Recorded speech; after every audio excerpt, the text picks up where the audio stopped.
everyone, it's me, Amy. Can you see me? Yes. Shh. Not so loud. I'm hiding to surprise Max. Do you think he'll see me here? No, not at all.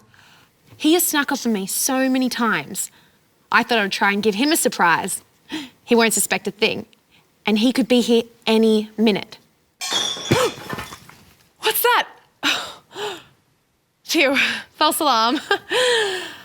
I'm on a secret mission, just like the heroes who put their lives in danger to save the day.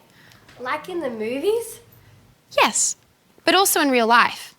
There are people on a mission right now, having adventures all around the world, just like the spies in the Bible who help God's people. Spies in the Bible? Yes, and they had a very important job to do, to help their people. They had to scout out a new and scary land. They were on a mission from God? I guess you could say that. And they had to be extra sneaky, just like me right now. I wonder where Max is. This will be great. What will be great?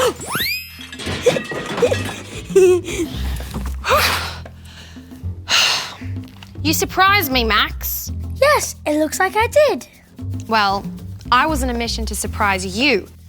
But it looks like you beat me to it. You got a big fright, Amy. And here I was, thinking I was being the sneaky one. Being a spy is hard work. You have to stay on your toes at all times. On your toes? Yes, ready to go and alert. Like you were just then? Haha, Max. Now, I was just kidding around, and it's fun to pretend.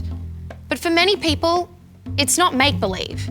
It's real, a real-life mission. A mission? That sounds exciting. And sometimes, like in the Bible, dangerous. Ooh. All through the Bible, God used unlikely heroes, ordinary people, just like you and me, who were able to be part of some amazing things God was doing on the earth. Now, no one goes looking for danger, but just like the spies in our Bible story, what God asked them to do was scary. They had a reason to put themselves in danger. Did you have a reason to surprise me, Amy? Well, I thought it'd be funny, I guess. But it seems like you are the best spy here today. He really is good.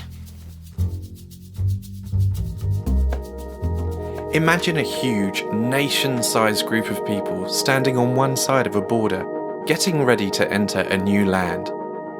But the people are nervous, so their leader decides to gather a group of secret agents, spies, to check out this new country, to see if it's as good as they have heard.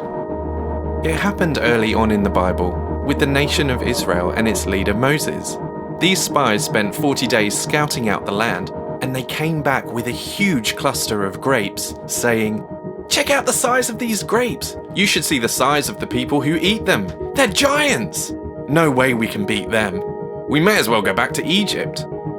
Now, Egypt was the land of their slavery, so this is not the result Moses was hoping for at all. But there were two young men with courage who had a different opinion. Joshua and his friend Caleb were the only spies that thought the land was great. They believed if God was with them, the people of Israel would be very blessed in the land. The other spies weren't convinced and were scared to go back. In fact, they passed on their fear to the people of Israel, who refused to move into the land. Seeing the attitude of the Israelites, God decided that this particular generation would not reach the promised land. 40 years later, the people are back, ready to enter the promised land. By now, Moses is very old, and God has told him that he will soon die, and it's time to appoint a new leader of Israel. God saw Joshua's heart, his courage, and chose him. God spoke to Joshua, saying, "Be strong and brave. Be careful to do everything my servant Moses taught you. Never stop reading the book of the law he gave you. Day and night you must think about what it says. If you obey it completely, you and Israel will be able to take this land." It wasn't without its challenges, but the Lord led Joshua and the people of Israel to possess the land he had for them. There was more spying and fighting and lots of trusting in God. But in time, God, who is faithful to his word, led the people of Israel to the land he had for them. Isn't it amazing how God used this ordinary man, this unlikely hero, to see the fulfillment of a long-standing promise? You and I are just as ordinary and just as unexpected. So imagine what God can do through us. God's people have reached the very edge of what he's promised them. They have seen just how powerful he is, rescuing them from Egypt, parting the Red Sea. But now, the camp is full of bad attitudes, which leads them spending 40 years in the wilderness. The shining light in all of this is Joshua and his friend Caleb. They are both full of courage because they wholeheartedly follow God. They had full faith and belief in God that he could defeat all of their enemies once they went into the Promised Land. I find Joshua's life very encouraging.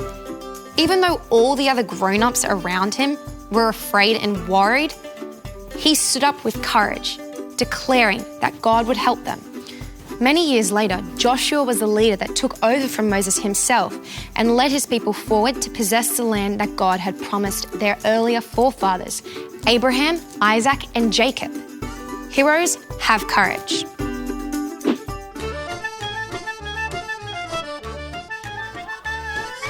Hello, my tiny human friend. Hi. Ah, yes, it's so good to be back at church, no? Church. Yeah, but I've had a rough week. No. Yes. On Monday I have porridge for breakfast. Too hot. Hot. Yes, on Tuesday again, porridge for breakfast. Too cold. Cool. On Wednesday, porridge stolen by a girl named Goldilocks. I like porridge.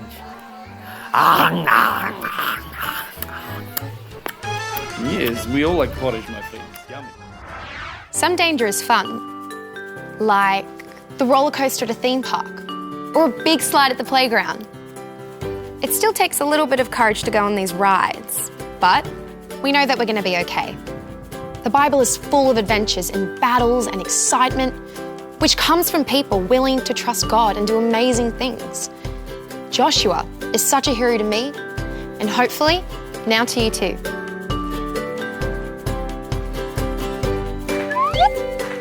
Hello. Heroes have courage. Huh? Heroes have courage? Ah, heroes have courage.